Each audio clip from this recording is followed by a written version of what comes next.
پرون درې ګلان وغوړېدل. یو دوه درې. شپږ نور نن وغوړېدل. یو دوه درې څلور پنځه شپږ. ټول څو دانې ګلان غوړېدلي دي. موږ باید خپل د غوړېدلو ګلانو شمېر معلوم کړو. د دې لپاره چې موږ د غوړېدلو ګلانو شمېر معلوم کړو، پروني درې ګلان باید نننیو شپږ ګلانو سره جمع کړو. نو درې جمع شپږ. درې جمع شپږ مساوي کیږي له 9 سره. په دې معنی یعنی موږ ټول 9 غوړېدلي ګلان لرو. راځئ دا وشمېرو. یو دوه درې څلور پنځه شپږ اووه اته 9. نو زموږ ځواب سم دی. اوس راځئ چې یو بل مثال وګورو. دلته 2 نهنګان ول. یو دوه. درې نور هم راغلل. یو دوه درې. ټول ټال څو نهنګان شول؟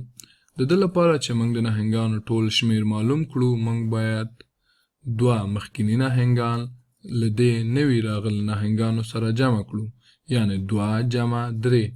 نو 2 جمع 3 مساوي کیږي له 5 سره. 2 جمع 3 مساوي له 5 سره. راځئ دا یو ځل وشمېرو چې آیا زموږ ځواب سم دی که نه دی سم. یو دوه درې څلور پنځه.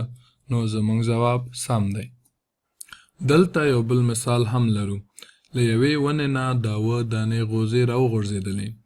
یو دوه درې څلور پنځه شپږ اووه. یوه بله هم راوغورځېدله. پیدا کړئ چې ټولې څو غوزې راغورځېدلې دي.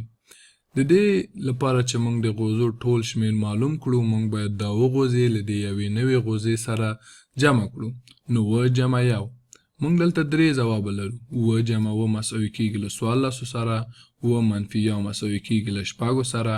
9 جمع 1 مساوي کیږي له 8 سره. نو زموږ سم ځواب دی 9 جمع 1 مساوي کیږي له 8 سره.